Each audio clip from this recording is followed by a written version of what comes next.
We have a Marine major that is caught in the crossfires. Y'all get caught up in the crossfire of social media and some of the backlash that is still continuing on ever since January, when we noticed everything go crazy and pretty much go down in Washington, D.C. This is the first active duty member of the U.S. military that is being put on blast for being part of the group that took place in doing those actions over in D.C. And that's because he's been caught on footage, which has now been reported to the FBI. Now, let's talk about the court documents here, because they do state everything that they're saying that is featured in this footage, and I'll show that as well, but this is what they say. On January 6, 2021, at approximately 2:24 p.m., a security camera in the Capitol position inside the East Rotunda doors, facing the doors, captured a group of individuals struggling to fight their way through the doors. United States Capitol police officers standing guard outside the doors can be seen through the window panes attempting to hold a large crowd of individuals at bay, while several individuals try to push through the officers or pull them out of the way. 3 individuals who had already entered the Capitol from elsewhere approached the doors from the inside and attempted to push the doors open to grant their fellow people entry.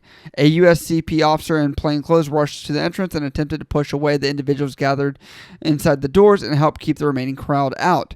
As the struggle ensued, the officers gradually lost ground and the crowd of individuals managed to pull the doors open wider and wider. At approximately 2:25 p.m., the first individual pushed himself through the East Rotunda doors and into the Capitol. The subject was wearing a dark jacket with bright green zippers, a military green backpack, and black and tan gloves. He had short dark hair, which was trimmed to the skin along the edges of his hairline. Images of the subject would subsequently be posted to the FBI website Capitol Violence page and given a designation of Bolo 241 AFO. There you have it. If he didn't have the Marine Corps skin fade haircut, they would have never known it was him. I'm kidding. That's not why he was actually picked out of this. It's actually because there was a co-worker of this major that did interact with him on a regular basis, as he is stationed in Quantico, Virginia, and did report this finding to the FBI. Anybody out here can point you out, especially things that are covering across every social media platform that you can imagine. But if you have not seen the footage, here you can see it.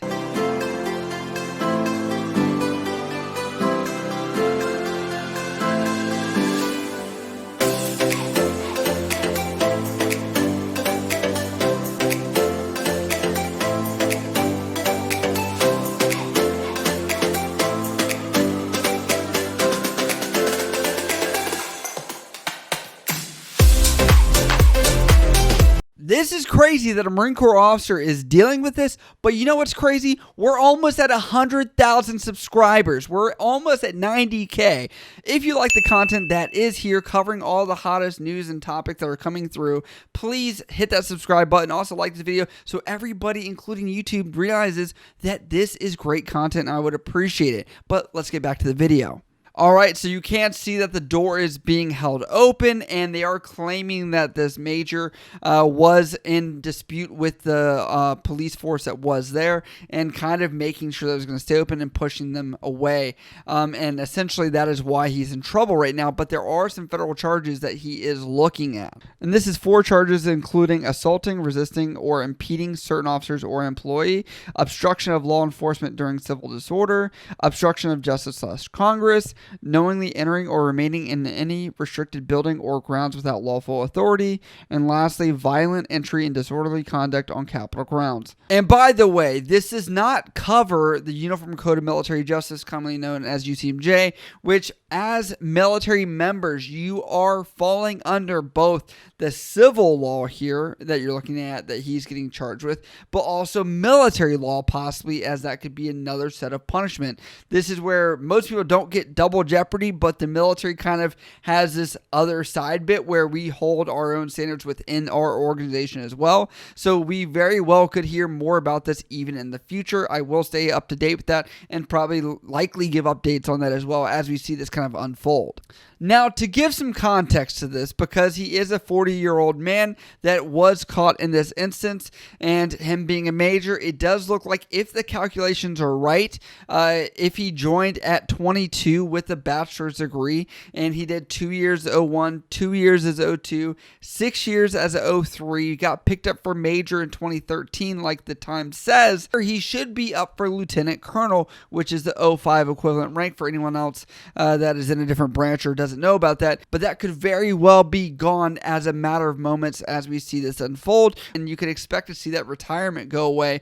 But he is at the 18-year mark where the legal standing is going to be interesting to see how the military handles this specific situation. Now, with this publicity, it does look like the official Marine Corps Public Affairs has responded to these claims and has actually disowned some of the actions from this major, and this is what they say here. The Marine Corps is clear on this. There is no place for R-word hatred or extremism in the Marine Corps. Our strength is derived from the individual excellence of every Marine, regardless of background.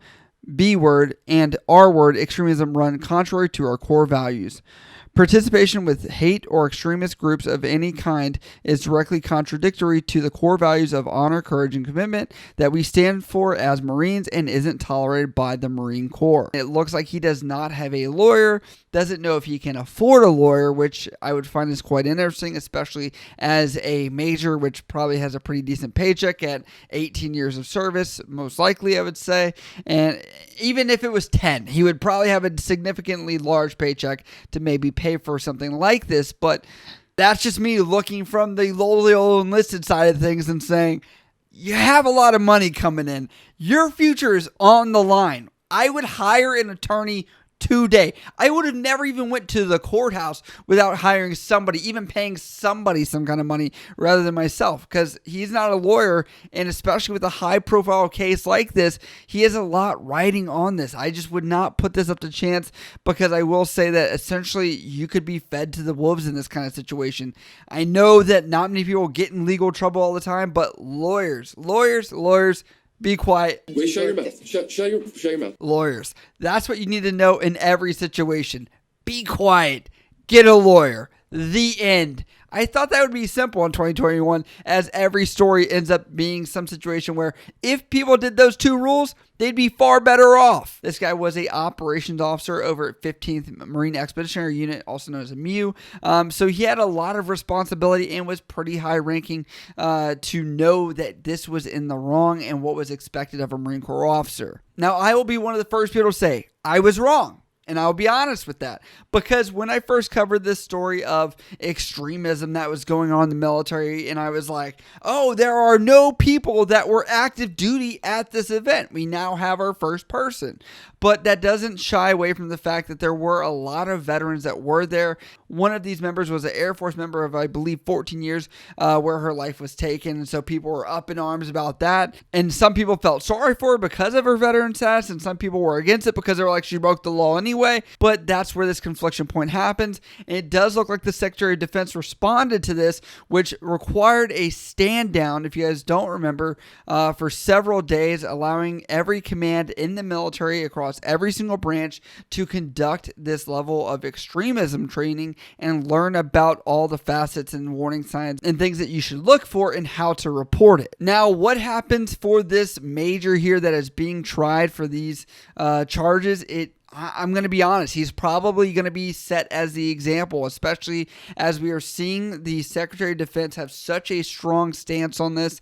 And obviously, I will say probably the Commandant of the Marine Corps and some of the higher ranking officials will definitely have high visibility on this, where he could be pretty much in a lot of trouble after this, where he may not have a Marine Corps career anymore. And I'm not sure if he'd be able to retire if he did serve the 18 years and being so close to that 20-year mark. A perspective that people could have on this is that by being so strict on these members and by trying to be proactive on this, could this drive more people to go under their burrows and maybe fester in dark, deep pockets of the military or on the internet or things like that? I do wonder what we would see in the future of this, just because I could see people not being as vocal as they probably normally would, even polarizing on Facebook with some of the posts saying this. Ronnie Hall writes, If charged, found guilty with federal, state, local, with UCMJ felonies crimes, then he should be immediately discharged with loss of military pension. United States Marine Corps has no place for this type of R-word, white, blank, and insurrection behavior, unbecoming of an officer and leadership abilities. Absolutely no sympathy. United States Marine Corps Vietnam veteran 0311. And that was also met with contradictory statements from other people on Facebook saying this. David Cook says, the Marine Corps is clear on this. There is no place for R-word, hatred, or extremism in the Marine Corps. Does this include participation in ANTIFA? Short answer, probably not. It's okay to burn down cities and police departments. And as you can see, this is controversial here between two different sides of people saying he's done for, this is against the rules, and others saying he is being picked apart by people that are kind of picking specific examples that they'd like to imply these rules to. And this is where I get to the part of the video. What do you think about this after watching this footage? And we have several months to ponder on this and really think about it and to see where this has come from January till now, several months later, where things are a little bit more at ease now. So I'd love to know what you guys think down in the comments below. But as always, if you guys do support this channel, you can always hit us up over at patreon.com, which is down in the description below. You can get some special perks and benefits over there. On top of that, we also do have a membership link here on the YouTube channel as well. But as always, if you guys do have questions about this or anything else, you can always hit me up on Instagram, Snapchat, Twitter, down in the comments below. I love you guys. I'll see you next time. Just for tonight, I'll be Country Joe, you be my Janis Joplin. I may not be perfect, but it's perfect timing. Old feelings resurface.